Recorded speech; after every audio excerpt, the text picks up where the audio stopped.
Hi, and thank you for joining us on Let's Talk God, Jesus, and Faith today. I am Crystal Ruiz. This is Dr. Tom Slayton, Hey. and we're going to delve right in. Since we last talked, there's been some crazy stuff going on in this world. Oh yeah. I'm Yeah. I'm like it's just almost overwhelming. Um, as a Christian, I was completely and totally, utterly offended by the opening ceremonies at the Olympic Games. Now, I grew up, I don't know if you did, thinking, okay, these athletes are so cool. They've worked all their lives to get up to this point where they're competing with the entire world. Yeah. Yeah. And they put on a last supper that I can't even. It was offending. It was It was horrific. designed to offend. And how could they allow that? What is with people thinking that that's okay because we're Christians and they can just come at us like that? Well, they almost think that if they didn't go along with it, they would lose these athletes. That's probably what happened. Whereas if the powers that be would stand up to this and say no, things would change. But they keep backing off, backing off. Well, give them a little space. Maybe they'll stop. They're not going to stop. What you have to do is make a stand, and you should make a biblical stand against the things that are being perpetrated on society today. Well, and I think that it was set up just to offend the Christians It was. because the Christians were not allowed to, carry anything that had to do with Christ. When the Jewish people were there, right? They were screaming and singing about Adolf Hitler. What the heck is that? How can they do that to people? I mean, this was supposed to be a glorious event, something that the whole world could look at and go, yeah, this is so amazing. These young people are so amazing. Even some of the older people, I mean, come on. I'm not in that kind of shape, and I don't ever think I ever was or will be. But they've worked so hard all their life to go there, and they intentionally did it. Now, you had some rebellious people. You had this young woman who they told them they couldn't say anything about Christianity, and here she is sign languaging about God. And then you had another one who had a cross that was hidden under his clothes, and afterwards he pulls that cross out and proudly displayed that cross. We should not have to hide that we are Christians. Mhm. And I mean, think about it. People don't understand. There are still Christians being killed today for Christianity because it's such a threat. So many people, they can't tell a Christian from the diabolical, but I'm going to explain how you do. Oh, thank God, because you Just lost me. look at their eyes. Oh, that's true. That is so Christians true. have happy eyes. Is that what it is? It's happy eyes. I know Yes. when you look at the face of someone who's a Christian, it's different. It's different. It's because of happy eyes. So a lot of this stuff that's being portrayed is not believed. It's being read under the table. Well, this is what, that's not who they are.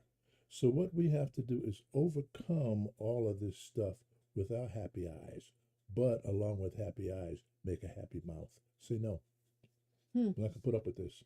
Well, that's it. People, some of the companies pulled out of the Olympics advertising because they were so offended. They knew that the Christians were offended, Mhm. that this was meant to offend us.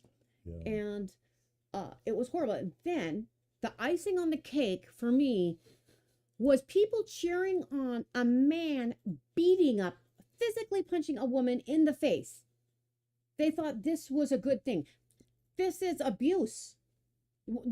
They were cheering on someone who was perpetrating abuse on a young woman. You're so nice. You call it abuse. I call it sick. I'm dumbfounded, and they're cheering for it. Like But let me who are they? the audience.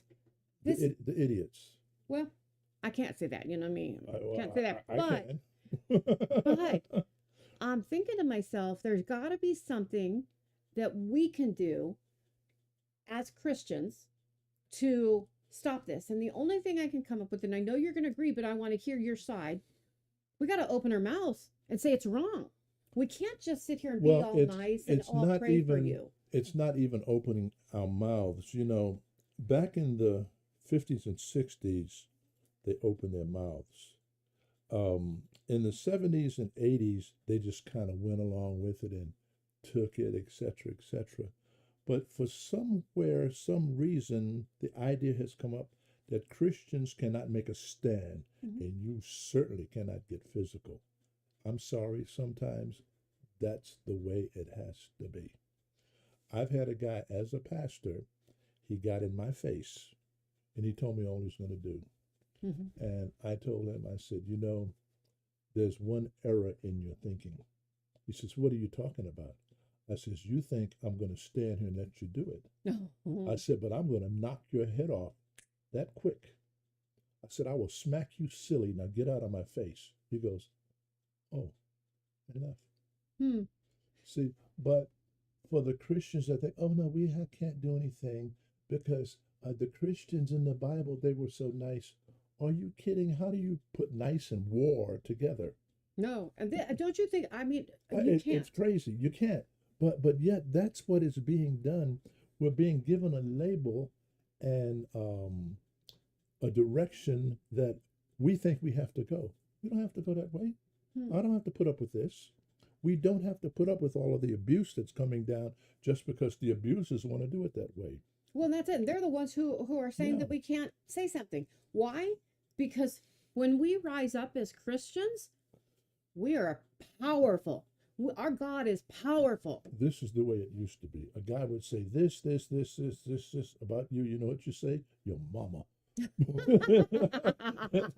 That ended it, huh? That ended Yo, mama. it. Well, I'm sure these kids have different words for that. Well, it might, but you know that's the way I in my generation. never would have responded like that, but I also wouldn't have put up with it.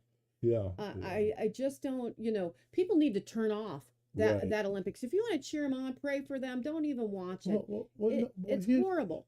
if it's channel 2, you know how you get rid of channel 2? Look at channel 11. That's exactly it. But that's what we need to do because otherwise we're adding to it, Yeah, right? We're saying it's okay to go and punch a woman in the face. oh, I do not understand, and I'm absolutely that poor girl. She had the courage to go, I'm gonna get in there. People tried to convince her not to, and then he took and hit her with a full force. And I can guarantee you, oh, they claimed her nose was broken, hmm but I can guarantee you there's additional damage, and it was your wife that well, was it's the telling me. humiliation too. Well, This, but that's what they want her to do is right, succumb.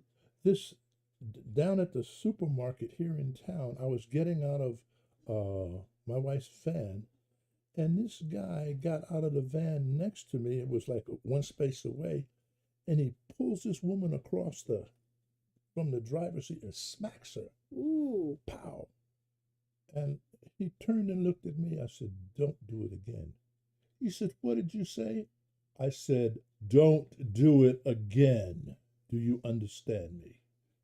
He goes, um, "It's my wife." I said, "Don't do it again." He looked at me. He walked on. She turned around. She said, "Thank you."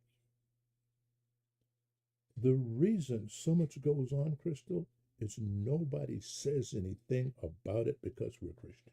Right. And people are so afraid of what they'll say and do, other people, and they all have Yeah, their cameras going. They're yeah. all like, I don't oh, care about your camera. and You know and what? If so he had attempted to smack her again, I would have wore him out right there in that spot. No yeah. doubt in my mind. And it's just human nature that you don't allow stuff like that. I don't allow abuse in front of me. Well, you know me as a pastor. Yeah. I'm not going to put up with your shenanigans. I'm not going to yield to the devil just because he got a bigger mouth. And I think that's the key. I mean, we talked about how the devil's really active right now. Yeah, sure He is. is, and correct me if I'm wrong, in the Bible, at the end times, everything's backwards, right? What's right is wrong, what's wrong is right. Is that the way it's supposed to It be? it's not supposed to be that way, but regrettably, by a lack of acting, it's become that way. So You know? and it's all of us who are responsible for this. We remain silent. We don't we don't say things. Most people, I'll say 98% of the people will remain silent. And then if you say something, there's always those that want to shut you up. Oh, exactly. Yeah. And what's interesting But to I can me, handle them too. well, what's But I have an interesting, advantage. yeah, yeah, you do. You're a little bit bigger than me. What's interesting is that they feel, since the lockdown, and I don't know if you've, come into this, or I'm sure the audience has come to this, but since the lockdown, people think they can say anything to you. And it doesn't matter. They have their opinion and they're going to get in your face and they're going to tell you it, whether it's wrong or right. They don't care. I had this woman one time tell me because I was a female in politics that I was not a good mom. And I had to explain to her that my children know how to give to their community. They know how to be a family and act as a family unit and strive for things and hit goals. They are friendly to people. They protect people. They go out and do what I do on a smaller scale. So I would have to say that no, I'm a pretty darn good mom. And I hope I continue to be a pretty darn good mom. Here's something you got to remember when you're dealing with idiots, don't try to defend yourself. Just because they said something, that don't make it gospel. True. You know, people will say something to me, I look at them and go, But how do you, I mean, and this is society in general, because we take what people say, it really hits our heart, right? not me. So, yeah, but you're a different breed, Tom. You're a different breed. The rest of us, normal folks, it hits us when somebody says that, and we may not react or respond. Yeah. Even as we saw the videos, we didn't say anything about the opening of the Olympics, but we were completely offended. Then we're at fault for not saying something if they do it again, because we didn't take a stand on it and say, I'm Well, not going to put up with it. I'll tell you something about today that didn't exist back when I was young. That is the internet. If the Olympics are on the internet and you don't like it, all you got to do is type in and say, I don't like this, and you can put in because, or you can leave it out, etc. You might think you're the only one, but there's hundreds of thousands that are doing the same thing. They get it. Yeah, and that's exactly Yeah. it. We have to stop watching garbage. I'll put it nicely. We have to stop watching the garbage Yeah. and turn the channel. Turn the channel. Well, I guess they yeah. don't turn the channel like that anymore. Well, no, they do. But we can turn the channel on the Yeah, I know internet. what We you mean. can, They don't go you click, know, click, click, click. right? They don't remember. We used to Yeah, I have, remember. we used to have to get up and turn the channel. And then they came up with those big remotes. Oh, click, yeah. click. And we click. were like, oh my gosh, yeah. Oh. And now as everything is I didn't know online, you were that old. shh. I try not to. I get accused all the time of being my kid's grandma. I thought I'm you like, were how 20. could- I thought you were 22. See, that's why I like you. It's because I can fool you like that. Yeah. It's a lot of makeup. No, not a lot. but I think that we get so in our minds as Christians. I think, and it's happened for such a long time. Christians have been built to just be quiet and accept. I watched a movie. Just recently. When Is I it say just just recently? recently, I'll say from the 40s. Okay, So yeah. about the 1940s, yeah. Yeah, from then on, because I just saw a movie with the kids about a Amish town, and it was a true movie. That was 5 children were shot and killed in a church, and it was talking about how they dealt with the grief of it. And I found it fascinating. The kids were like, I don't know, I couldn't have done that. I mean, they were strong people to just forgive. Now, to forgive the family, yeah, I don't believe to hold the family accountable for somebody who does something horrific, that, but to watch their feelings and how they went through it. And one of the main characters really struggled with accepting the fact that her daughter was dead, and this man took her life, and so it was very difficult for her. But they didn't really say a lot. They went in, they prayed, they did this, and that's what people think of us when we do that, that we just do that. But I think it's very, very strong. It takes somebody really strong when you're under that kind of an assault to be able to stay connected with God and to stay connected with Jesus and to be able to go, we're going to get through this with him. Well, it's gets to a point that we have to have a response rather than a reaction. Most of what we have now is reactions. You do this, I do this. No, you decide based on what the scripture says how I'm going to respond when you do this. And that's the difference. That's what makes a strong Christian from a weak Christian. People think when you put on the Christian label, well, you're supposed to act a certain way. If you were an idiot the day before you put on a Christian label, you're an idiot the day after you put on a Christian label. If you were a fighter the day before, you're going to be a fighter the day after. So you have to learn how to walk in the steps of Jesus. And when you learn how to walk in the steps of Jesus, you're going to find out, whoa, Jesus is nothing like we being taught he was. He's a little different. He's a little stronger. And his opinions will melt you at the knees if you start applying them to real life. So what's an example of one of the things that Jesus did that? Let me think.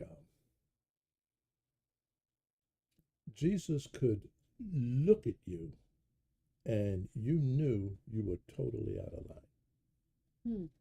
And we as Christians, we can look at people and they will know they're totally out of line. Well, just as, you know me as pastor, I can look at people and they know they're out of line. Why? Because I'm looking through the eyes of the gospel. When we read the gospel, we will find out this is God's standards, this is man's standards, and this is no standards. And we want to take no standards and put it up above everything. No, you don't have to do that. So now one of the things that's coming to my mind for this, we always think that Jesus was loving and kind, meek almost, a lamb, No, right? we thought he was weak. Yeah. He's not weak. No, because what happened in the temple when he turned over the tables? I mean, well, here's the thing. People misconstrue that. It said he turned over the tables of the money changers. You think they just stood there and did nothing? see, that's what I can't imagine. I mean, maybe they Hey, freaked you out. mess with anybody's money, what happens? Oh, yeah. They go bizarre. Yeah. And he turned over where they were doing their money. Money got all mixed up together. Oh my goodness. It was a bit, so we just go into the next chapter. Forget about that. Well, there's a lot of things we don't understand about scripture, and we've been taught to be quiet and to be nice and to be sweet because that's the way Jesus was. Jesus was not sweet like we classify sweet. Now, I'm not talking about homosexual. Yeah. I'm talking about being nice and kind and always with a smile. No, you find that he looked at the disciples and said, "What is wrong with you? Why are you acting this way?" When he said, "Follow me," it's like, why aren't you following? Yeah. And I think sometimes that follow me is harder than we think. Like we don't even get the it concept. is because we think follow me means I'm going from point A to point B and I want you to accompany me to point B. No, it's do what I do, say what I say, act like I act. But in that same sense, going back to the tabernacle where he goes and turns the tables over, he walks in. What was the precursor to that? He walks in and they're doing what? They're changing money. They're operating, and it wasn't supposed to be going on in the temple. The temple is supposed to be a holy place. So they were doing something in a holy place that was not supposed to happen there, and he got upset. And he decided he had to take action, right? To react, yes. And so at that point, well, was it a reaction or was it, what was that other word you used? I'm not sure. I use so many.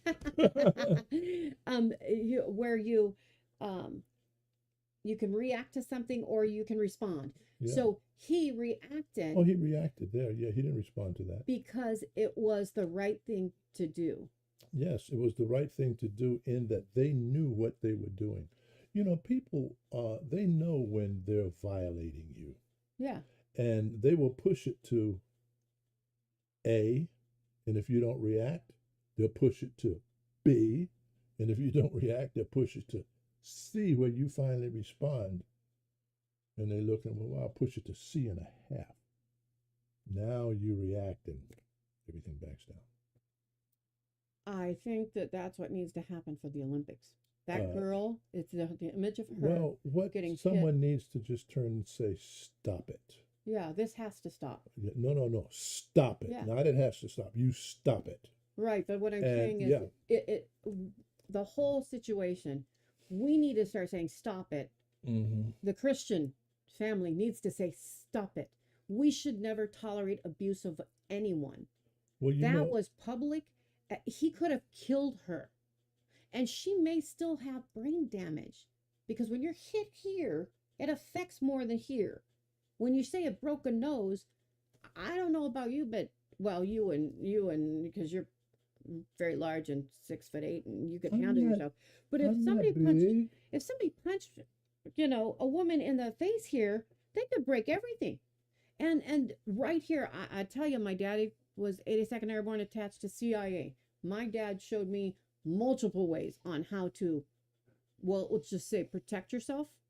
And one of them is coming up through that nose, Yes, up like this, and you can die from that right. quickly.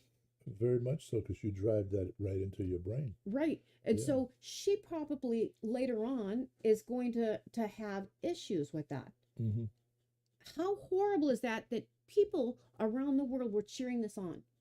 They got to stop it. It has to stop now. No, we don't ever want to see But that again. but you see, the thing that's not happening anymore is they're not saying stop it. They're just reporting on it. Oh, if they're even I'm doing just that. going to report what happened. Even if they're Yeah, even doing that, right. they think it's great. I don't think it's Yeah. great. No, I don't think it's great. I'm never going to put up with somebody being Yeah. hit or abused. That's No. not who I am. That's not what I'm built for. I tell you, I told you earlier that if someone ever did that to one of my daughters, I would have been right there. He would not have walked away. All you got to do is say, hey, stay there. I'm going to call my pastor. Oh yeah, I can do that. I have your access. But I tell you, I would never, ever, ever put up with something like that. I would never have, she wanted to go and make her stand at the Olympics. That's what she'd strive for all her life. She was a cop, an Italian police officer. She worked so hard for this and earned everything. The, what was it? The boxing people, Mhm. World Boxing something Yeah, organization, right. they did not even allow that guy to fight women. And so he went to the Olympics who said, sure, we want to watch this. That is sick. Well, It's sick. And what's worse is people watching it and saying, if you watch it, you're approving. I'm sorry, it's all about the money and the ratings. well, it's, getting fear on a person, you do it different ways. When I was a deputy, my partner was having so much trouble getting this guy to cooperate. He was going to write him a ticket to start with, but then it got worse. And he comes back to me and he says, I just can't get this guy to act right. He said, I don't know what else to do. Well, my partner was 5'6". Mm-hmm. I'm 6'8". Mm-hmm. I said, hold on, I'll take care of it for you. So he was like, oh, what's he going to do? Well, I went over, I grabbed the guy in the collar and I licked him. I Oh. put him back in the car. I said, now go back. Mhm. The guy was totally cooperative. He had never seen anything like that happen before in his life. And he said, what would this guy do next if he would start that way? Yeah. So I had no more trouble. We don't know how to go out and lick situations anymore.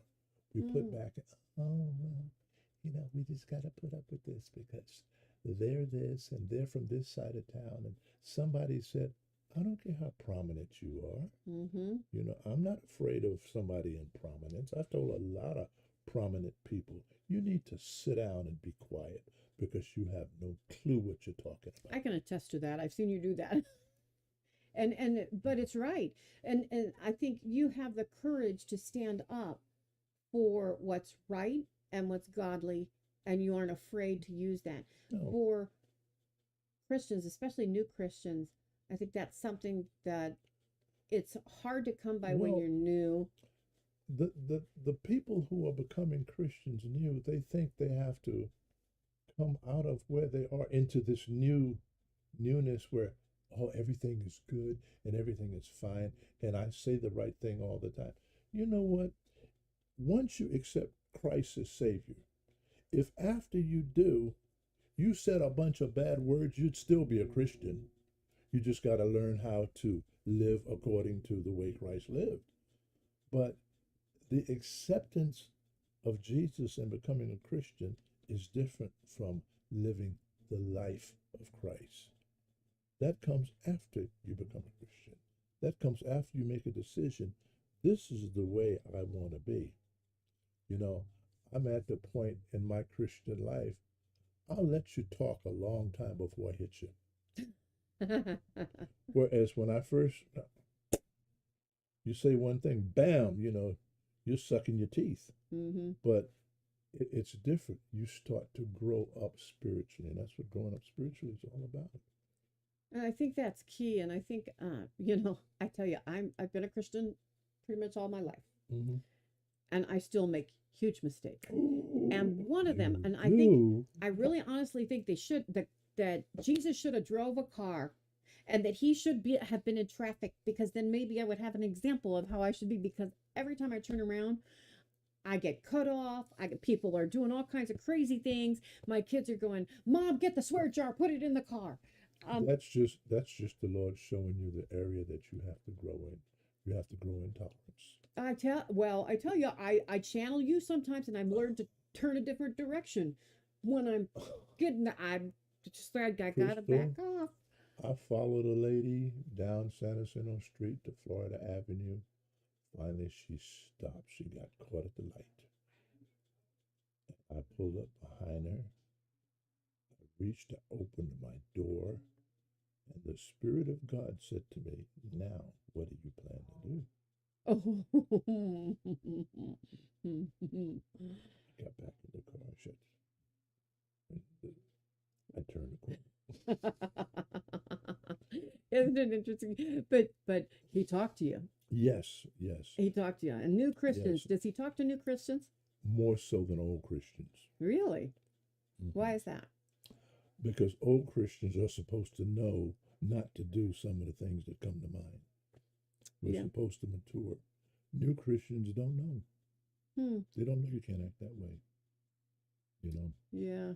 And he's telling them. Yeah. It's interesting to me when you think about building a relationship with Jesus. You Mhm. know, it's like you have to, it's like building blocks. It's like you have a child, and you're raising this child, and as they grow, they're growing, and the relationship that you have with your child is growing and growing and growing and changing all the time, right? Mm-hmm.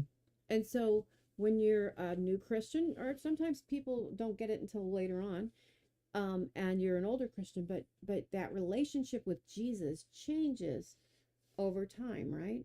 Mm-hmm. Yeah. And how do we build that? How do we Well, grow in that? the way you grow in that is if you regularly read your Bible, you will find out how to apply in your personal life what Jesus did. You will learn how, for me, I'll just use me. I learned how to keep my mouth shut in a lot of circumstances. I will look at it and I want to react. I want to respond, but I just keep my mouth shut. Is that, I mean, when you said That's that, it growth. just reminds me of Peter, right? Mm-hmm. Mm-hmm. And he had that temper, right? Yeah, Peter's my man. And he long, it was seemed like it was, well, I didn't know that it was really that long. Jesus was preaching how long? Like 3 years? 3 years, yeah. 3.5 years. So they were with him almost the whole time, 3 years, Right. 3.5 years. And then he was gone, but he wasn't really gone because there were 500 sightings in 30 days of Right. him after they crucified him. Right. Right. And so he was still there with the people. Now, in the Bible, didn't he say that blessed are those who have, what's the line, who've seen him, who've not seen him, that believe? You know, if you believe and you haven't seen him, do you know which one I'm talking about? I Kind think of. so, but I don't want to. Go ahead and say it. No, because you might be going a different way. No, I mean, it's like it's the when we believe in Jesus Christ today, we weren't walking with him. Blessed are those who have not seen and yet believe. Yes, that's the way it goes. Exactly. Boy, I had a hard time with that, didn't I? And I love that verse. But isn't it amazing though that we still have that opportunity to know Jesus? And the way we know Jesus is read the Bible. But we also have to speak to Jesus, right? Because everything's spoken. I mean, It's a spoken word, yes. because you told us in the Bible, at the very beginning of the Bible, that you have God spoke. He spoke. So there's power in what we say. And God said, boom, and that's what transpired, what he said. Interesting. Mm-hmm. Interesting. Because when I hired our city manager, our council got to interview him. So, and I'm a council member for those who didn't just joined us. Don't know that. So when we first hired him, I spent like 2.5 hours with him. I wanted to make sure he was the perfect city manager for us to hire. I wanted to make sure that he had the passion and the commitment and the integrity that we needed for our community, right? And one of the things I mentioned to him was the president is going to help us. He just doesn't know it yet. And he looked at me, and I know he was thinking, this lady's cuckoo. You know, she's cuckoo, okay, sure. But he's like, all right. And he smiled. And he did say another word. I never said it again. I go to a meeting with him, and I finish the meeting, and I go outside to get in my car, and I see that there was a 202 number on my phone. 202, for those of you who don't know, is DC. So as soon as I saw that, I checked my voicemail, and it was the president's scheduler. And so I jump out of my car, and I go back in to City Hall, and I walk right into the city manager's office where he's with an employee. And I'm like talking to him, talking on the phone to the president's scheduler, and I'm trying to lip to him, President, but he didn't get it. And I kept saying, President, but he didn't get it because I wasn't speaking it, I was just lipping it. And he's giving me a dirty look because he's talking to an employee. And I didn't care. I needed to tell him. So I finished with her, and I looked at the employee, and I said, well, you remember when I told you we were on the map? And she goes, yeah. And I said, we're on the big map. That was the president's scheduler, and he would like me to come to Washington, D.C. and talk about SB 54, which is the sanctuary state laws and how it's affecting us. And they just flipped out. And I looked at my city manager. I said, told you he wants to help us. So I'm telling you, when we speak, it's powerful. Like, I had no clue that he was going to help me. I had no clue that he'd want to help us. He wanted so bad to help us. He had me there 5 times to the White House. Praise God. I was asked to go a 6th time at Christmas, and they were going to give me a private tour. But I thought I was going to lose my job, so I couldn't do it. If I'd have known I was going to be let go because I didn't get the vaccine, I would have went anyway. I should have gone. Job. I should have gone. But I tell you what, here and now, I'll go again. He's going to ask me again. Sure.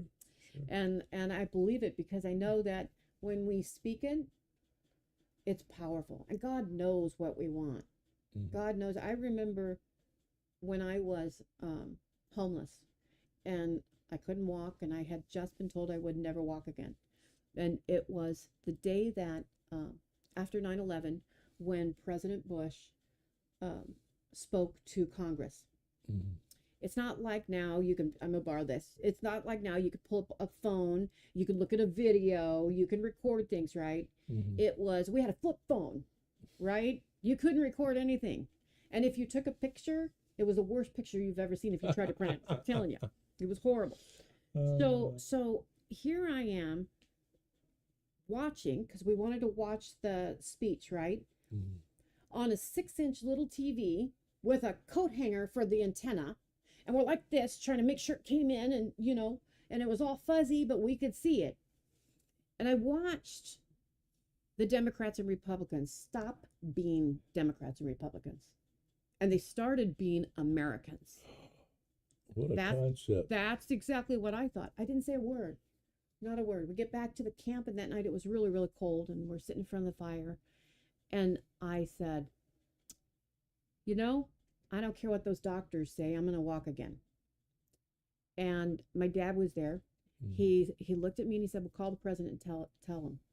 Well, I'd been writing presidents since I was 8 years old. The only one who ever sent me a phone number was George W. Bush. And I had it in my cell phone. I was the only homeless person with him in my cell phone with the president. So I got all cocky and I dialed that number, and I get, and it's ringing, and as it's ringing, I'm thinking I'm getting the secretary down in the bottom of the basement, left-hand corner, very far, this maybe across the street, not even in And the he same building. answers. And she answered. Oh, she answered. She answered, and she was right out in front of his door. Oh, wow. And she was trying to get me to talk longer because he was flying in on Marine One. And at $500 for a phone bill I couldn't afford, which is what it ran. So I had to give her the message and hang up. So I gave her the message and hung up. Now, years later, that night, I'm at the fire and I'm like, dear God, let me thank him face to face one day. Like it's ever going to happen. There's a million billion people who want to meet the president of the United States. Why would it ever happen to me? But that's what I asked for. And that was on my mind. Fast forward to right after I got elected. George W. Bush was going to speak at an event that I was going to. And the mayor at the time came down to tell me, and I was like, oh, you were so lucky. He goes, no, you can go, and for $250 you can take your husband. And I said, that's our food money for the month. I can't do it. So my husband's like, write a letter to the president. And I said, well, last time I wrote it was 1600 Pennsylvania Avenue. Where do I write it now? And he said, do the new library. So I wrote him a letter. Now, like I said, I've been writing letters to presidents since I was 8. I get this card. My husband was so thrilled. I thought he was going to die right then and there. He was so happy. And it's just a card stating, hey, he got it. Thank you for your letter. It's just a very short little card. And I was almost in tears, disappointed, because he'd always wrote letters to me. So a few weeks ago by, and he writes a letter to me, thanking me for what I'm doing. And I'm sitting here thinking, me? Look at what you did, what you went through. Holy cow, thank you. But I didn't think anymore until the day before the event. And then I get a phone call from W. Arcock. And I'm trying to understand what she's saying, and I'm trying to be, okay. And she said, the president would like to meet you. And I went, what? And she said, the president would like to meet you. And I said, okay, sure. I'm acting like it's, something that happens every single day. Yeah. I get the information, I hang up, and I'm jumping on one leg up and down. How excited I was. My husband, and I'm screaming. My husband comes running, and he's like, what's going on? What's going on? And I told him what happened. And they go, he's like, oh my gosh, he ran down the street to tell Scott, the mayor. And he's like, no. And I said, I can guarantee you he called W. Arcock to confirm that. But we get in there, and it's just me and of course Scott and his wife and all the other elected officials. And they gave me this golden ticket. And I was to give it to the staff when directed. So I got in line. I'm totally nervous, scared to death. I didn't know what I was going to say. I'm like, thank you, God. This is so cool, right? I give them my ticket. They're like, oh, the president's been waiting for you. Talk as long as you want. I'm looking at the line. There's 100 people behind me he has to meet. And we have an event to do. So I was like trying to keep it short. But I'm in there talking to the president of the United States, who's listening to every single word I'm saying. It was crazy. And I'm thinking, God answers the craziest prayers. I'm blowing my mind. Yeah. I get out, I go into the event, and he talks about 9/11, and then he leans forward and um, he says, people called me courageous during 9/11. He goes, let me tell you what real courage is. Real courage is, and then he quoted what I said. When you get knocked down so low that people don't think you can get up, and you dig your heels in, you pull yourself up and you get out of that mess. Mhm. That's real courage. And I'm sitting there next to, because normally Sandy Center's in the back, way back corner. We were right next to the president's table. And I'm Praise sitting God. there and it was dim and tears are just going down my face because he actually heard every word I said. And God answered the prayer. Praise God. And so it's so important for people to understand, God knows what's on your heart. He can take, that's what I'm talking. Somebody who was homeless, living in a tent, goes and meets not one but two presidents at their request. How does this ever happen? How does God work? It blows my mind. He has his hand on people. Well, and I think that's it. And I think we don't have to be perfect, because I always used to think we had to be perfect in what we do. Yeah. And I felt like I let him down. Mm-hmm. I thought there is no way that I'm good enough. I can't be good enough. I'm fallible. And it kind of broke my heart because I thought this is wrong on so many levels. I just don't understand. Yeah. And yet Jesus loved me so much that he died for me on the cross 2,000 years ago. That's right. 2,000 years ago. But you see the thing about it, we know that Jesus died for us, but we never know the importance of that. He died for you as though you were the only one to die for. That's what it It's feels an like. individual thing. That's exactly what it feels like. So you did not have to line up with all of these policies that the world tells you. He loved you. Isn't that amazing? Yeah. That's what I hope the viewers get when they watch this podcast, is that it doesn't matter what you've done. You don't have to have your ducks in a row. No, exactly. Exactly. You're not perfect. There's only one person who was, and we're gonna make mistakes. I've had to ask, and repent over and over again. My mouth can get me into trouble. I've gotten a little better, like you, to where I hesitate now. I don't know if it was a vision or exactly what it was, but this is what I saw. I saw I was going to a gathering, and I was not qualified to go to this gathering. Mm-hmm. And I felt really out of place. But I saw Jesus step in front of me and take me and put me behind him. He walked right in and smiled. Isn't that amazing? He had me covered. Isn't that amazing? He had me covered. And that's the way it is. Jesus has us covered. That's what happens when I go to an event. Like, Yeah.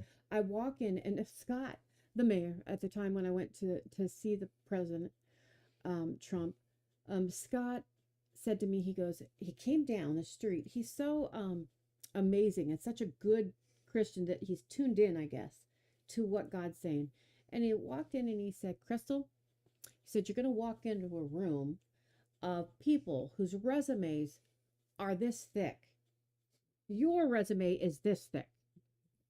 And he goes, but I'm going to tell you something. Your resume is the only one stamped by God. Mm. And that's how I walked puts in. your resume on top. I just couldn't. And Yeah. and I was confident, like you said, to walk in to the room that first time Mhm. in front of 200 people, 200 camera people, Mhm. without even seeing them. Mhm. I walk over. I'm seated 2 seats away.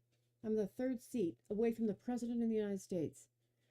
And he Yeah. gave me the words that I needed to not only get the attention of the president, but to get the attention pretty much of the world. Yeah. The only ones who didn't air what I said were the local California people, because it didn't fit their agenda. Yeah. They Because narrowed it I down. was telling the truth of the matter and the heart of the people, and they didn't like it. Right. And so right. I think sometimes going back to what we have to do is we have to speak the truth, and we can't always stay with our mouth shut because it doesn't always help. Sometimes keeping your mouth shut is agreeing with the other side, Exactly. and you can't do it. We can't do that. We can't do that. So I am so excited that we're doing this. I'm so excited that I'm learning more and more. And um, because you're a teaching pastor, um, I want all the knowledge that you have to help these people that maybe can't get down to the church. You know, you have church services. He does church services at 10:30 on Sundays, and Wednesdays at 7. 7, yes. And if you want to learn more, it's down at 777 South San Jacinto Avenue. Right. And you can always talk to me. I'm not one of those that I preach and hide.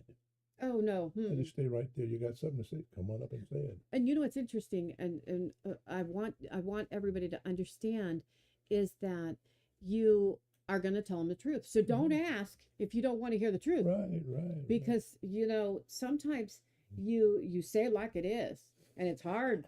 It's hard sometimes for us to take that. I've had to change because I used to walk into crowds and my opening statement would be, would the ugliest person in the room please stand up? Oh. And you wait. Somebody would stand up every time. And I'd say thank you. But then I talk to them, hey, you're not.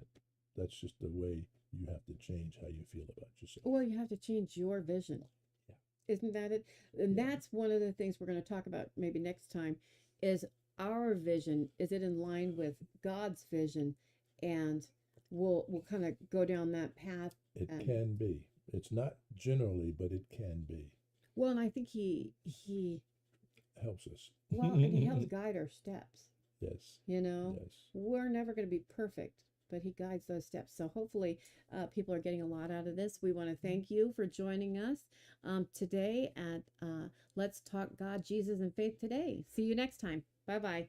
See ya.